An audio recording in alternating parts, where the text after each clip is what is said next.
జీవితంలో శాంతి, అదృష్టం, మోక్ష మార్గాన్ని తెరుస్తుంది.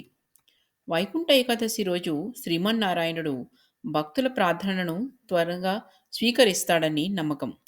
మన కర్మ బంధాలు తేలికవుతాయి. మనసుకు ప్రశాంతత కలుగుతుంది.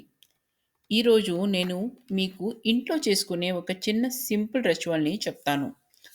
ఉదయాన్నే స్నానం చేసి శుభ్రమైన బట్టలు ధరించండి. పూజా స్థలంలో శ్రీమన్నారాయణుడు లేదా విష్ణుస్వామి ఫోటోను పెట్టుకోండి. ఒక దీపం వెలిగించి తులసి ఆకు లేదా పచ్చని ఆకును సమర్పించండి. ఇప్పుడు కళ్ళు మూసుకొని ఈ వాక్యాన్ని 3 సార్లు చెప్పండి. ఓం నమో నారాయణాయ.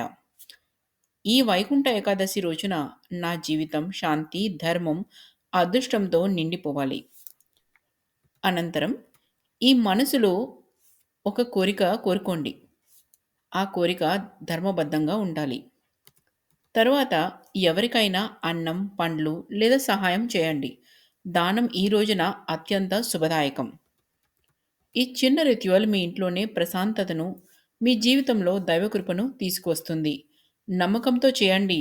శ్రీమన్నారాయణుడు తప్పకుండా ఆశీర్వదిస్తాడు. ఈ వైకుంఠ ఏకాదశి వీడియో మీకు ఉపయోగపడితే సబ్స్క్రైబ్ చేసుకోండి, లైక్ చేయండి, షేర్ చేయండి.